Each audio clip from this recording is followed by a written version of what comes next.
السلام علیکم ورحمۃ اللہ وبرکاتہ۔ الحمد للہ رب العالمین والصلاة والسلام علی اشرف الانبیاء والمرسلین نبینا محمد وعلی آلہ واصحابہ اجمعین وبعد۔ یقول اللہ سبحانہ وتعالی اعوذ باللہ من الشیطان الرجیم یا ایھا الذین آمنوا ان جاءکم فاسق بنبأ فتبینوا ان تصیبوا قوما بجہالۃ فتصبحوا علی ما فعلتم نادمین۔ اس آیت کریمہ میں اللہ تبارک و تعالی نے ایمان والوں کو ان کے اپنے روزمرہ کی معمولات کے سلسلے میں ایک بہت ہی اہم اور بنیادی ادب اور طریقہ سکھایا ہے، اس کی تعلیم دی ہے۔ اور وہ مسئلہ ہے، کہیں سے کسی بات کی کوئی خبر اگر مومنوں کے پاس، مسلمانوں کے پاس آ جائے اور وہ خبر دینے والا، وہ بات کہنے والا اگر فاسق، بدعمل، گنہگار انداز کا آدمی ہو تو اس کی بات کو یوں ہی سن کر کے تسلیم نہ کر لیں، اسے یوں ہی قبول نہ کر لیں، اور اس کی بات سن کر کے اس پر جو رد عمل، ریئیکشن جسے ہم کہتے ہیں، وہ نہ کرے، بلکہ پہلے اس کی تحقیق کر لیں، اس بارے میں صحیح پتہ لگا لیں اور اس خبر کی سچائی یا اس خبر کے جھوٹ ہونے کے سلسلے میں حقیقت تک پہنچ جائیں، پھر اس کے بعد ہی کوئی رد عمل ظاہر کریں۔ اگر ایسا نہیں کریں گے تو اس کی وجہ سے ہو سکتا ہے کہ تحقیق نہ کرنے کی وجہ سے اور لاعلمی کی وجہ سے کوئی رد عمل ظاہر کر دیں، اور پھر اس کے بعد جب حقیقت کا پتہ چلے تو اپنے اس عمل پر، اپنے اس کرتوت پر انہیں ندامت اور شرمندگی اٹھانی پڑے۔ یہ ادب اللہ تبارک و تعالیٰ نے اہل ایمان کو سکھایا ہے، اور یا ایھا الذین آمنوا کہہ کر کے بڑی وضاحت سے یہ بات اللہ عز و جل نے یہاں بیان فرمائی ہے۔ آیت کریمہ کے نزول کا، آیت کریمہ کے اترنے کا جو سیاق ہے، اس کا جو پس منظر ہے، وہ اصل میں ایک واقعہ ہے جو نبی کریم صلی اللہ علیہ وسلم کے دور مبارک میں آپ کے سامنے پیش آیا، اور مسئلہ اس میں یہ تھا کہ یہ آیت کریمہ اصل میں ولید بن عقبہ بن ابی معیط، عقبہ بن ابی معیط کو سبھی لوگ جانتے ہیں کہ وہ مشہور کفار اور دشمنان اسلام میں سے تھا یہ آدمی، لیکن ان کے اس کا جو لڑکا ہے ولید، یہ الحمدللہ ایمان سے سرفراز ہوئے اور اللہ کے نبی صلی اللہ علیہ وسلم کے صحابہ میں شامل ہوئی۔ تو ولید بن عقبہ بن ابی معیط اور اسی طرح سے دیگر لوگوں کے ساتھ کے سلسلے میں آیت کریمہ اتری۔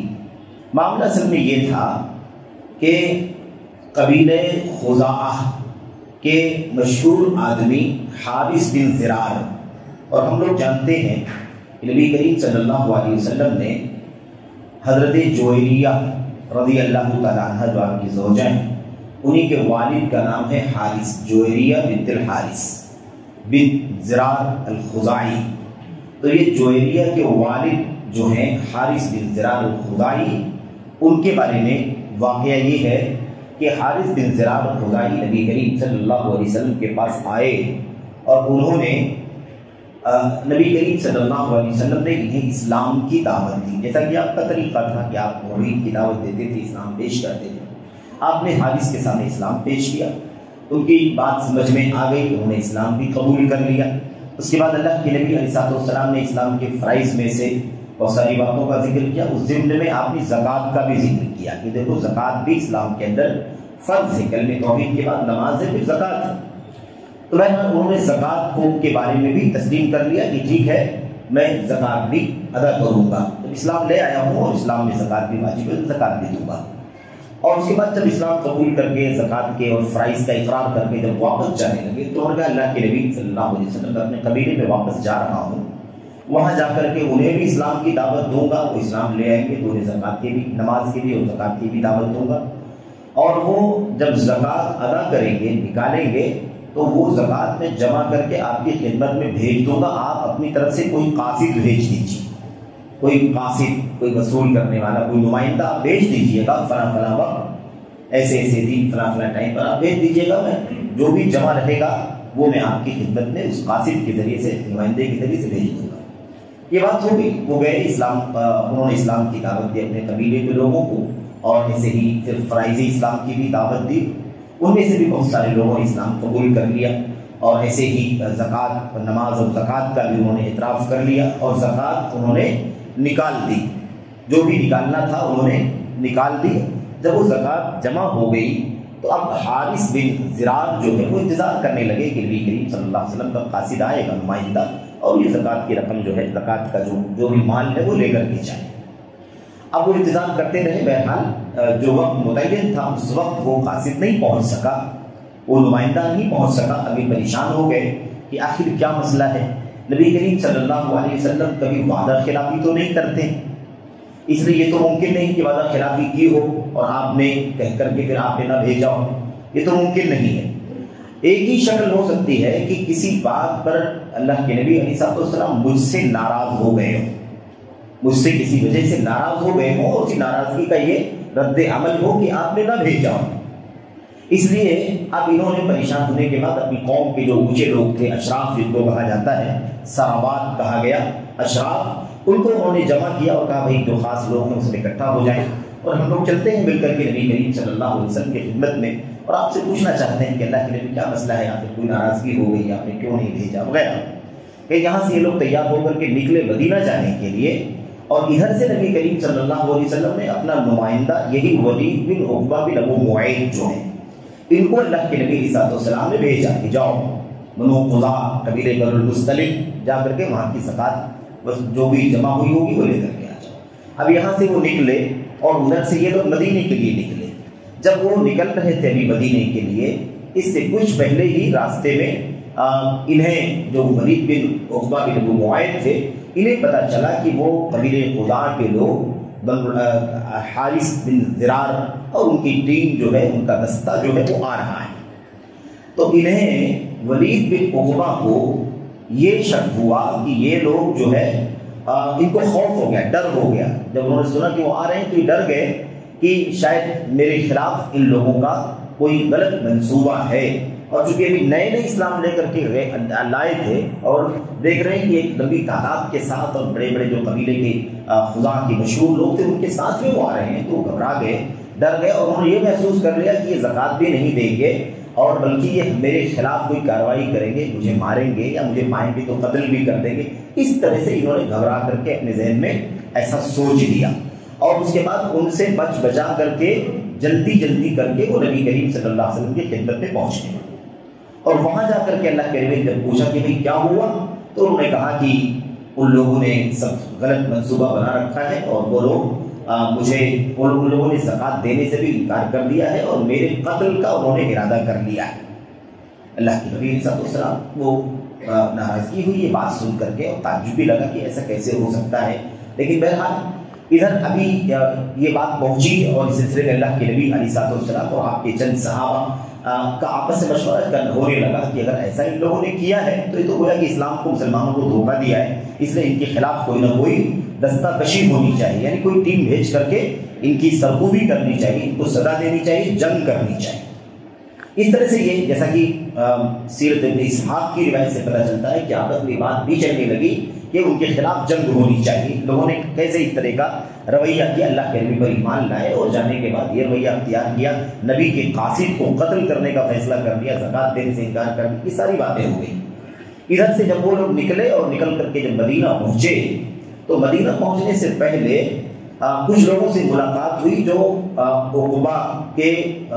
ولید بن عقبہ کے ساتھیوں میں سے تھے، جن کو اللہ کے نبی علیہ السلام نے ان کے ساتھ بھیجا تھا سب جا کر، کیونکہ وہ کوئی صرف پیسے روپے نہیں تھے، زکوٰۃ کے اندر جانور بھی ہوتے ہیں، ریوڑ کے ریوڑ اور گلے اور اناج بھی ہوتے ہیں، اس کے علاوہ درہم و دینار بھی ہوتے ہیں، تو اس کے لیے پوری ٹیم لگتی ہے نا، جو اس کو لے کر کے اور لاد کر کے اونٹوں پر جانوروں پر لے کر کے آئے۔ بہرحال جب یہ ملاقات ان سے ہوئی تو وہ آپس میں مٹبھیڑ ہو گئی، ملاقات ہو گئی، یعنی سامنا ہو گیا، تو انہوں نے کہا کہ کیا بات ہے بھائی، آپ نے اس طرح سے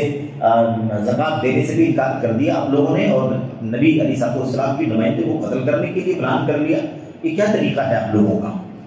تو بہت حیران ہوئی، انہوں نے کہا بھائی ہمیں تو پتا بھی نہیں کہ اللہ کے نبی صلی اللہ علیہ وسلم کا کوئی قاصد، کوئی نمائندہ آیا بھی ہے، سرے سے ہمیں کوئی خبر تک نہیں ہے اور ہم تو انتظار ہی کر رہے ہیں، اسی لیے تو ہم پریشان ہوئے کہ اللہ کے نبی نے نہیں بھیجا۔ ہمیں یہ احساس ہوا کہ نبی علیہ السلام کسی مسئلے میں ہم پر ناراض ہو گئے ہیں، تو اب چل کر کے آپ سے ملاقات کر کے تصفیہ کرنے کہ اللہ کے نبی کیا وجہ ہو گئی کہ آپ نے کہا تھا اور آپ نے نہیں بھیجا۔ کہ ہم تو اس لیے آئے ہیں، ہمیں کیا پتا کہ کیا معاملہ، ہمیں تو سرے سے خبر نہیں۔ تو یہ لوگ بھی بہت حیران ہوئے کہ کیسے ولید بن عقبہ نے یہ بات کہہ دی کہ مجھے زکوٰۃ دینے سے انکار کر دیا اور میرے قتل کا پلان کر رہے ہیں۔ بہرحال پھر یہ معاملہ آگے بڑھا اور وہ اللہ کے نبی کے پاس پہنچے۔ یہ حارث اور ان کی ٹیم جو ہے وہ اللہ کے نبی علیہ السلام کی خدمت میں حاضر ہوئی۔ اللہ کے نبی نے ان سے بھی وہی بات کہی، کیا مسئلہ ہے حارث، آپ لوگوں نے زکوٰۃ دینے سے انکار کر دیا اور ہمارے نمائندے کو تم نے قتل کرنے کا پلان کر لیا۔ حارث نے ان سے بھی اللہ کے نبی علیہ السلام سے اسی بات کا اظہار کیا کہ اللہ نے کیسے تو کوئی بات سرے سے نہیں ہے۔ اللہ تبارک و تعالیٰ کی قسم کھائی، ان سے بھی پہلے والوں سے بھی قسم کھائی، اللہ کی قسم جس نے نبی کریم صلی اللہ علیہ وسلم کو حق دے کر کے بھیجا ہے، سچا نبی بنا کر کے بھیجا ہے، اللہ کی قسم کوئی معاملہ نہیں ہوا۔ ہمیں سیدھے سے بتا دیجیے کہ کوئی نمائندہ آیا ہے اور ہم سے نہ ملاقات ہوئی نہ سامنا ہوا، کچھ بھی نہیں، یہ باتیں کہاں سے آ گئی؟ اللہ کے نبی صلی اللہ علیہ وسلم سے بھی انہوں نے ایسے ہی اللہ کی قسم کھا کر کے کہا والذی بعثک بالحق۔ تو اللہ کے نبی علیہ السلام کو بڑی حیرانی ہوئی کہ اس طرح سے یہ کام ہوا۔ اس کے بعد ولید کو بلا کر کے جب اللہ کے نبی علیہ السلام نے پوچھا تو انہوں نے یہ معاملہ بتایا کہ اللہ کے نبی ملاقات میری نہیں ہوئی تھی، ان کے آنے کی خبر مجھے راستے میں ملی کہ پوری ٹیم کے ساتھ پورے جتھے کے ساتھ نکلے، تو مجھے یہ لگا کہ شاید یہ لوگ زکوٰۃ دینے سے بھی انکار کر چکے ہیں اور میرے مقابلے کے لیے ہماری ٹیم جو زکوٰۃ وصول کرنے کے لیے جا رہی تھی اس کے مقابلے کے لیے یا ان کو قتل کرنے کے لیے ان سے لڑنے کے لیے نکلے ہوئے، اور یہ سوچ کر کے میں وہاں سے واپس آ گیا۔ تو اللہ کے نبی علیہ السلام نے بہرحال بہت تعجب کیا کہ جب تمہاری ملاقات میں تم نے کیسے طے کر لیا کہ یہ ساری بات ہوئی ہے، زکوٰۃ دینے سے انکار کر دیا اور تمہیں قتل کرنے کا ارادہ رکھتے ہیں، یہ ساری باتیں تو بے بنیاد۔ اب آپ سوچیں کہ یہ واقعہ پیش آیا اور معاملہ یہی ہے، ولید بن عقبہ کی بھی کوئی نیت میں خلل نہیں یا کوئی معاملہ ارتداد کا نہیں ہے کہ مرتد ہو گئی، اسلام سے برگشتہ، ایسا کوئی معاملہ نہیں تھا۔ ایک غلط فہمی ہوتی ہے نا کبھی انسان کے اندر، کبھی اندازہ کچھ کا کچھ لگا لیتا ہے آدمی، اگر مثبت سوچے تو نتیجہ مثبت نکل جاتا ہے اور اگر اسی کو منفی سوچ لے تو پورا کا پورا ماحول منفی بن جاتا ہے، اور ایسے ہی ہو گیا۔ تو اس واقعے پر اللہ تبارک و تعالیٰ نے نبی کریم صلی اللہ علیہ وسلم کے صحابہ کو، اس پوری ٹیم کو سب کو نصیحت کرنے کے لیے اور قیامت تک ہم تمام مسلمانوں کو نصیحت کرنے کے لیے آیت کریمہ اتاری، یا ایھا الذین آمنوا ان جاءکم فاسق بنبأ۔ اور یہ واقعہ جو ہے یہ امام احمد بن حنبل نے اپنی مسند احمد میں اور اسے امام طبرانی نے اپنی کتاب المعجم کے اندر حسن سند کے ساتھ نقل فرمایا ہے، مستند واقعہ، اور سارے مفسرین نے اسے نقل کیا ہے۔ تو اسی پس منظر میں آیت کریمہ اتری، یا ایھا الذین آمنوا، اے ایمان والو، ان جاءکم فاسق بنبأ، اگر تمہارے پاس کوئی فاسق ظاہر سی بات ہے کہ جو بھی گنہگار ہے وہ فاسق، ہر گنہگار، ہر بد عمل ہے نا، گناہ کا کام کرنے والا، معصیت کرنے والا، منکر کرنے والا، یہ کیا ہے؟ فاسق ہے۔ چاہے وہ چھوٹا گناہ کرتا تو بھی فسق کر رہا ہے، اور اگر گناہ کبیرہ کرتا ہے تو بھی فسق ہی کرتا ہے۔ گناہ کبیرہ کرنے والا بھی کفر نہیں کرتا ہے، فسق ہی کرتا ہے۔ ایک آدمی ذرا کر لے، شراب پی تو بھی کیا ہے؟ وہ فسق ہی ہے۔ جو لوگ اس طرح کے کبیرہ گناہوں کو کفر سمجھتے ہیں وہ خوارج اور معتزلہ کا یہ عقیدہ ہے کہ گناہ کبیرہ کرنے والا خارج، اسلام سے خارج ہو جاتا ہے، مرتد ہو جاتا ہے، کافر ہو جاتا ہے۔ اسی لیے گناہ کبیرہ کرنے والوں کے خلاف تلوار اٹھانا وہ جائز سمجھتے ہیں، بلکہ اپنی سوچ کے مطابق دین کا حصہ سمجھتے ہیں۔ بہرحال اللہ کے نبی نے، اللہ تبارک و تعالیٰ نے فرمایا، اگر تمہارے پاس کوئی فاسق بنبأ کوئی خبر لے کر کے آئے، اور نبأ اور خبر میں فرق یہ ہے کہ نبأ کسی اہم خبر کو کہا جاتا ہے اور خبر عام خبر کو کہتے ہیں۔ نبأ کے معنی ہوتے ہیں کوئی بڑی چیز، کوئی اہم بات، اسی لیے عما یتساءلون عن النبأ العظیم، قیامت کی خبر، قیامت کے واقعے کو اللہ نے نبأ فرمایا۔ تو اہم خبر کوئی لے کر کے آئے اور وہ فاسق ہو، ہے نا، تو اللہ تبارک و تعالیٰ فرماتا فتبینوا، دوسری قرأت میں ہے فتثبتوا، تو تم تحقیق کر لو، معاملے کی جانچ پڑتال کر لو، پرکھ لو اور اس کی سچائی اور جھوٹ کا فیصلہ کر لو، اس کے بعد ہی کوئی رد عمل ظاہر کرو۔ تو فتبینوا، تم اس کی تحقیق کر لو، معاملے کو کھول کر کے سمجھ لو، اس کی حقیقت تک پہنچ جاؤ۔ فتبینوا کا معنی یہی ہے، فتثبتوا، فتحققوا، تحقیق کر لو، تحقق کر لو، یقین کر لو، اس معاملے کو کھول کر کے سمجھ لو۔ ان تصیبوا قوما بجہالہ، کہیں ایسا نہ ہو جائے کہ تم کسی قوم کو تکلیف پہنچا بیٹھو، نقصان پہنچا بیٹھو، مار بیٹھو یا کوئی ہتھیار کشی کر بیٹھو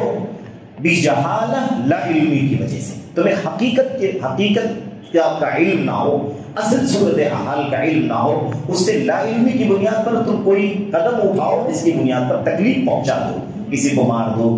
کسی کے ساتھ جنگ کر ڈالو یا کسی پر ہتھیار اٹھا لو، اس کہیں ایسا نہ ہو اگر تحقیق نہیں کرو گے تو یہ ہو جائے گا، اور جب تم یہ دوسرا قدم اٹھا لو گے تحقیق نہ کرنے کی وجہ سے تو کیا ہوگا؟ فَتُصْبِحُوا عَلَىٰ مَا فَعَلْتُمْ نَادِمِينَ، تو اب تمہیں جو کچھ تم نے کیا ہے اس پر ندامت اٹھانے والے ہو جاؤ گے، اپنے کیے پر ندامت شرمندگی ہوگی کہ یار ہم نے جلدی کر لی اور ہم نے تحقیق سے کام نہیں لیا، تعلق سے کام نہیں لیا، اس لیے اس سے بچو اور تحقیق کیے بغیر کوئی ریئیکشن، کوئی رد عمل ظاہر نہ کرو۔ یہ جو آیت کریمہ ہے، یہ آیت کریمہ اس کا معنی، اس کا سیاق، پس منظر یہ ہے شان نزول۔ یہ آیت کریمہ ہی اہل الحدیث کے یہاں محدثین کرام حضرات صحابہ، تابعین، تبع تابعین، سارے طبقے جو محدثین ہیں اور آج تک اور قیامت تک ان سب کے یہاں راوی جو ہوتے ہیں روایت کرنے والے، بیان کرنے والے، فلاں نے فلاں کے واقعے سے، فلاں نے فلاں کے واسطے سے بیان کیا، ان راویوں کے بارے میں جو جرح کی ہے، جو تعدیل کی ہے، فلاں راوی اعتماد کے قابل ہے، فلاں راوی جھوٹا ہے، فلاں راوی جھوٹ سے متهم ہے، فلاں راوی کا حافظہ خراب ہے، فلاں راوی فاسق ہے، فلاں راوی بدعتی ہے، فلاں راوی شیعی ہے، فلاں راوی، یہ جو یعنی راویوں کے بارے میں جو نقد اور جرح کیا ہے محدثین نے، اس پورے علم جرح و تعدیل کی اساس اور بنیاد یہی آیت کریمہ ہے۔ یہی آیت کریمہ بنیادی دلیل ہے۔ اللہ تبارک و تعالیٰ نے فرمایا تمہارے پاس کوئی فاسق کوئی خبر لے کر کے آئے تو تحقیق کر لیا کرو۔ تو جب کوئی راوی روایت کرتا ہے، کوئی بات بیان کرتا ہے، ہمارے استاد نے یہ بیان فرمایا اور وہ کہتا ہے کہ ہمارے استاد نے یہ بیان فرمایا، وہ کہتا ہے ہمارے نبی صحابی نے یہ بیان فرمایا، اور صحابی کہتے ہیں میں اللہ کے نبی نے یہ بیان فرمایا، تو یہ جو بیچ والے ہیں نا، صحابہ تابعین کا مسئلہ نہیں ہے، صحابہ کا مسئلہ نہیں ہے، تابعین ان کی بات کا مسئلہ ہے، تو اللہ تبارک و تعالیٰ نے فرمایا کیا کرو؟ تحقیق کر لیا کرو، کیونکہ روایت یہ خبر ہی ہے، اسی لیے حدیث کو خبر بھی کہا جاتا ہے، حدیث کو اثر بھی کہا جاتا ہے۔ تو یہ بہرحال جرح و تعدیل کے علم کی بنیاد یہی آیت کریمہ ہے کہ اللہ خود کہتا ہے کہ کوئی خبر دے اور اہم خبر دے، نبی علیہ السلام کی بات اور آپ کے حوالے سے کوئی بات پیش کرنے والے سے بڑی خبر کیا ہو سکتی ہے، اس سے اہم بات کیا ہو سکتی ہے؟ تو اللہ تبارک و تعالیٰ فرماتا ہے کوئی اہم خبر دے تو تم تحقیق کر لیا کرو، تحقیق کرنے کے بعد ہی اس کے صحیح ہونے، جھوٹ ہونے اور اس پر رد عمل کا فیصلہ کرو، اس سے پہلے کام نہ کیا کرو۔ تو محدثین اللہ کے نبی کے حدیثوں کی چھان بین میں بھی اسی حدیث پر، اسی آیت کریمہ پر عمل کرتے ہیں، تاکہ ایسا نہ ہو کہ بغیر تحقیق کیے ہوئے کسی پر حکم لگا دے۔ تحقیق کرتے ہیں اور پھر اس کے بعد راوی پر حکم لگاتے ہیں کہ راوی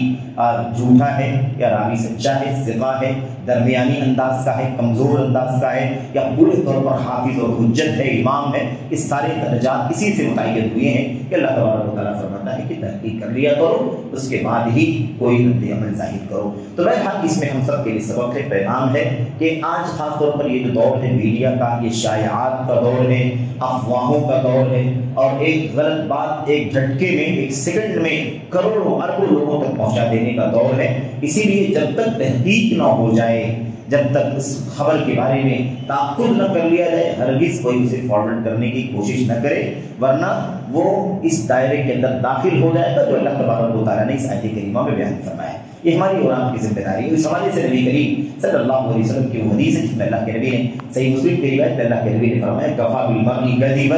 ان یحدث بکل ما سمع، آدمی کے جھوٹا ہونے کے لیے کافی یہی ہے کہ وہ جو بھی بات سنے اسے بیان کر دے،